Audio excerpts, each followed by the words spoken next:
9,3%, una cifra que no se veía desde el año 2018. Importante. ¿A usted qué le dice? Lo bueno de las cifras que nos están mostrando, y no deben leerse aisladamente, deben leerse en el marco de otro comportamiento de variables económicas que también está teniendo un excelente desempeño en la economía nacional. En términos de crecimiento, la desaceleración económica no ha sido tan profunda como se esperaba y como planteaban algunos analistas, en términos de lo que está ocurriendo con la tasa de cambio, en términos de lo que está ocurriendo con la inversión extranjera directa que está aumentando en Colombia, en términos de la disminución de la prima de riesgo país que nos dice internacionalmente que el país se está percibiendo menos riesgoso para la inversión extranjera en el mundo. Es decir, hay un contrasentido con respecto a lo que se argumentaba de que iba a pasar en este gobierno. Está pasando totalmente lo contrario. Las cifras nos están diciendo, por ejemplo, la inversión extranjera directa ha tenido un comportamiento excelente en términos de la tasa de cambio, en términos del menor riesgo que se percibe con respecto a la economía nacional. Eso de alguna forma se refleja en los indicadores socioeconómicos y es un poco lo que está ocurriendo con el mercado laboral colombiano, que ha tenido resultados importantes, pero no solamente en este trimestre. Si usted revisa el trimestre anterior y el tras anterior, también y el profe Edwin lo había comentado también, ha tenido buenos resultados. En este caso, la tasa de desempleo, como tú bien lo planteas, se ubica en un dígito. La preocupación era que estaba en 2 dígitos, pasamos de una tasa de desempleo del 11.3% al 9.3%. Y cuando uno mira por qué disminuyó el desempleo, esto es coherente con una mayor creación de empleo. La tasa de ocupación pasa del 56 al 58%, lo que quiere decir que hay una mayor creación de empleo. En periodos anteriores contrastábamos, esa mayor creación de empleo, ¿qué tipo de empleo es? Un poco lo que se reflejaba en las cifras es que el empleo aumentaba porque aumentaba la economía del rebusque, porque aumentaba el empleo informal. ¿Qué está pasando con estas cifras? La tasa de ocupación en Colombia creció al 4.3%.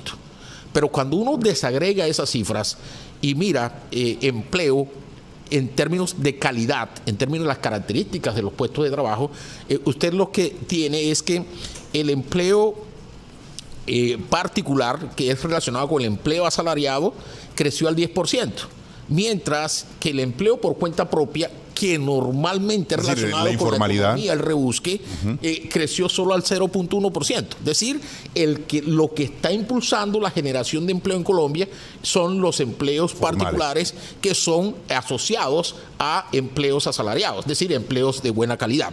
Cuando usted va a otra clasificación y mira el tema del empleo formal e informal, usted tiene que ese aumento del 4.3% en la tasa general de empleo, en el total del empleo colombiano, fue impulsado principalmente por el empleo formal, que creció al 11.2% en comparación con el empleo informal, que tuvo una leve disminución. Entonces, es claro que estamos mejorando la creación de empleo en Colombia y precisamente estamos mejorando ese impulso, lo está generando el empleo formal, que es empleo de mejor calidad. Es decir, usted nos acaba de dar una buena explicación técnica de lo que ocurre con esta cifra, que no solo es un número, es un compendio de varias circunstancias alrededor sociales que ayudan, en términos económicos, ayudan a que dé esta cifra de un solo dígito. Pero yo le hacía la antesala de la pregunta con un tema de percepción, ¿sí? Entonces, eso contrasta con lo que yo le estaba diciendo, o si estoy en la realidad, digamos, en términos sociales, usted que es economista, pero ¿por qué? No sé si la sensación que tengo es equivocada o es normal, digamos, porque la gente siempre está teniendo una expectativa siempre de mejora. Claro, hay una percepción que tarda un poco en romperse frente a la realidad. Es decir, venimos de una situación de dificultades extremas en términos de empleo, la pandemia. Recordemos que la pandemia destruyó 5 millones de empleos productivos en Colombia. Recordemos que en la ciudad de Cartagena fueron aproximadamente 114.000 empleos productivos los que se perdieron, pero al mismo tiempo la recuperación económica y el plan de reactivación económica estuvo un poco mal diseñado, tuvo bastantes dificultades y se creó más empleo precario que empleo formal. Las cifras hoy nos están diciendo que está mejorando la cosa. Esa percepción de la gente va a demorar y cada quien va rompiendo sus percepciones en la medida en que individualmente le vaya bien. Es decir, si a mí me está yendo bien y a mí me pregunta cómo es la economía en general, al país le está yendo bien.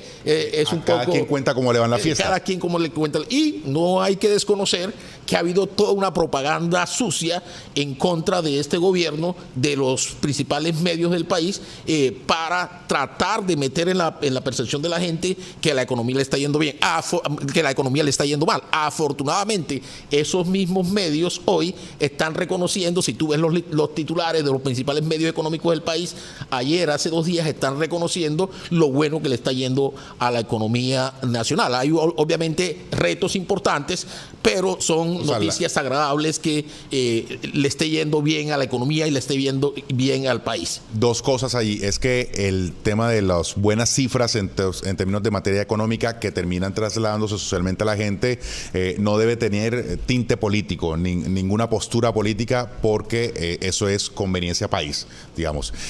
Pero lo segundo que le quiero decir, y hablando del gobierno, ¿cuáles son esas medidas que usted cree que en este año, estamos ya a algunos días de que el presidente Petro cumpla 1 año en el poder, ha tomado desde la presidencia de la República justamente para que hoy Colombia tenga esos mejores índices? Un tema al que le hemos aportado bastante de la academia y que fue descuidado absolutamente en los últimos gobiernos, los últimos 40 años, es el tema de la transformación productiva, y que ya hemos conversado contigo en otros espacios. Es decir, ¿cuáles son los sectores claves de generación de empleo? ¿Cuáles son los sectores de la economía productiva que van a impulsar el verdadero crecimiento sostenible del país? Entonces lo que tenemos es que en los últimos 40 años los sectores líderes y que fueron apoyados por la política pública fueron sectores ligados a la economía rentística, a la economía especulativa, y de hecho se otorgaron subsidios, se disminuyeron impuestos a estos sectores, y esto obviamente se refleja en la generación de empleo porque son sectores que generan rentas, generan ingresos que entre otras cosas son acumulados y apropiados por las élites, pero que no son intensivos en empleo, no crean empleo. Estamos hablando del sistema financiero. Estamos hablando del sistema financiero, de la minería, de sectores y actividades económicas ligados a esa especulación financiera, inmobiliario. Entonces, sectores que crecen, generan ingresos, que aprovechan las élites, los dueños del capital. Sin embargo, la manera como ese crecimiento le puede llegar a la población de a pie es a través del empleo, pero son sectores que no generan empleo. Son intensivos en capital, son poco amigables con el empleo e incluso con el medio ambiente. Entonces, por ello se mantenía una economía que crecía, generaba rentas, pero la gente no lo sentía. La mejor manera, la manera más importante de que a la economía le vaya bien y la gente lo sienta, efectivamente es a través del empleo. Si la economía crece, y ya lo hemos planteado en este espacio, en invitaciones anteriores, si la economía crece y ese crecimiento no impacta positivamente el empleo, la gente siente que a la economía le va bien, pero a ella misma no le está yendo bien. Eso era un poco lo que pasaba. Entonces el gobierno actual está impulsando el tema de la transformación productiva, es decir, cuáles son los sectores claves de la economía productiva, y ahí tenemos la industria, tenemos la agricultura, para que ese crecimiento logre impulsar la generación de valor agregado en el país y inmediatamente se refleja en la generación de empleo. Pero pensamos que a futuro la situación se va a reflejar con más contundencia. El llamado que le hacemos al gobierno es que le aumente un poquito el volumen a ese tema de la transformación productiva, que no puede estar desligado del tema de la cambio de la matriz energética. Esas son cosas que deben ir de la mano. Van unidas. Profesor Dewin, el dólar, desde hace 3 semanas la tendencia es a la baja. Siempre el país a principio de año o a digamos en el primer trimestre tuvo el temor de que llegara o de que rompiera la base o bien la frontera de los 5,000 pesos. Estuvo casi que a punto, pero por el contrario hoy ya está por debajo de los 4,000, está en los 3,900 y algo, digamos, por las negociaciones que se hacen diariamente. Esta tendencia, ¿qué significa? ¿Y qué significa para el país? Ok, como tú bien lo planteas, a mediados del mes de noviembre tuvimos un dólar por encima de los 5,000 pesos. Sí, llegó a subirlo, sí, tiene razón. Y hoy tenemos un dólar que empieza a cotizarse hoy a partir de 3,925 pesos, pero que ayer en el transcurso del día estuvo en 3,825, 3,800. La fluctuación que se hace en la negociación 27 pesos. Es decir, es claro que hay una tendencia a la disminución del dólar, que técnicamente se llama apreciación cambiaria, es decir, el peso se fortalece frente al dólar, la moneda local. Y eso tiene diferentes causas. La primera causa tiene que ver con lo que está ocurriendo con la economía internacional, que está ocurriendo en Estados Unidos, que los resultados en inflación en la economía norteamericana son bastante positivos, lo que conlleva a que el Banco Central de los Estados Unidos, que es la llamada Reserva Federal, tenga que tomar decisiones con respecto a las tasas de interés. Recordemos que el principal instrumento que utilizan los bancos centrales en la lucha contra la inflación es el aumento de la tasa de interés. Para frenar o soltar consumo. Para frenar el consumo, es decir, para deprimir la demanda, y dado que se deprime la demanda, la gente no compra, y al no comprar la gente, entonces los precios tenderían a bajar. Uh-huh. Esa es la principal herramienta que usan los bancos centrales para luchar contra la inflación. Como ya tenemos resultados bastante positivos en los Estados Unidos, lo que se prevé es que esa política monetaria va a pasar de ser una política restrictiva a ser una política más expansiva, para ayudar un poco al crecimiento de la economía y a la expansión de la demanda agregada. Entonces, esa es la disyuntiva de siempre, ¿no? El tema de la inflación, pero también el crecimiento económico. También el crecimiento. Ahí hay una disyuntiva. Parece que hubieses estudiado macroeconomía con el profe Dewin. Bien, ese frenazo que va a haber en la tasa de interés hace que ciertos capitales que están vagando en el mundo, capitales especulativos, están jugando a obtener rentabilidad en los países. Entonces, juegan como se les llama capitales golondrinas.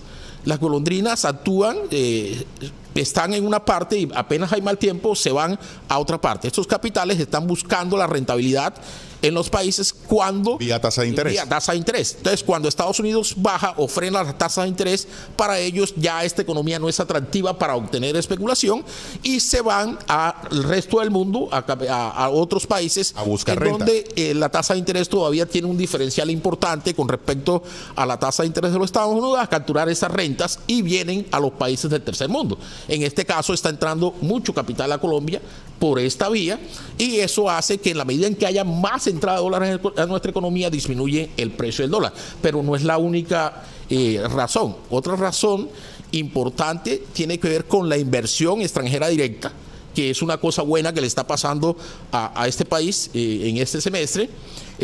Recordemos que la inversión extranjera directa ha aumentado hoy se ubica en 7.519 millones de dólares. Es una cifra importante, la mejor cifra que hemos tenido desde 2014. Es decir, está entrando mucha inversión extranjera directa a Colombia, y esa inversión obviamente trae dólares, y ese aumento de la oferta de dólares lleva el precio del dólar hacia abajo. Profesor Dewin, para aterrizar mucho más el tema, y le pido un poco más de brevedad en el asunto para que la ciudadanía lo pueda entender, y es: para Cartagena, esta situación de que el dólar vaya bajando, ¿conviene o no conviene? Ahí hay una disyuntiva. Ahí hay una disyuntiva, porque es que en economía los fenómenos económicos no afectan de igual manera a todo el mundo, ni favorecen ni perjudican a todo el mundo. Sobre todo esta ciudad que vive del turismo, sobre todo ese turismo internacional bien que está llegando, pero también hay una industria que exporta. Claro, entonces esa apreciación afecta negativamente al sector exportador. ¿Por qué? Porque en la medida en que disminuye el precio del dólar, cuando los exportadores exportan y monetizan, es decir, traen los dólares, el rendimiento de esos dólares en pesos es menor. Pero la causa más importante por qué se perjudica el sector exportador es porque cuando hay apreciación cambiaria, el precio de las mercancías nacionales medidos en dólares se encarece. Es decir, los compradores internacionales están percibiendo que en dólares los bienes colombianos son más caros que los del resto del mundo. Entonces, eso disminuye nuestras exportaciones. Obviamente. Pero, así como se perjudican los exportadores, los importadores se favorecen. ¿Por qué? Porque los bienes importados se vuelven más baratos en pesos y eso favorece las importaciones. En el tema de la ciudad de Cartagena, entonces tendríamos que, como tú lo planteabas, hacer un poco el balance de los distintos sectores que se perjudican. En el caso del turismo hay un efecto importante negativo. ¿Por qué? Porque ese tiene un efecto adverso sobre la demanda de turismo internacional. Es decir, los turistas sienten que los dólares rinden menos en pesos. Y tenemos una situación, por ejemplo, cuando tú comparas qué está pasando con el peso colombiano y qué está pasando, por ejemplo, con el peso de República Dominicana, pensando un poquito en Punta Cana.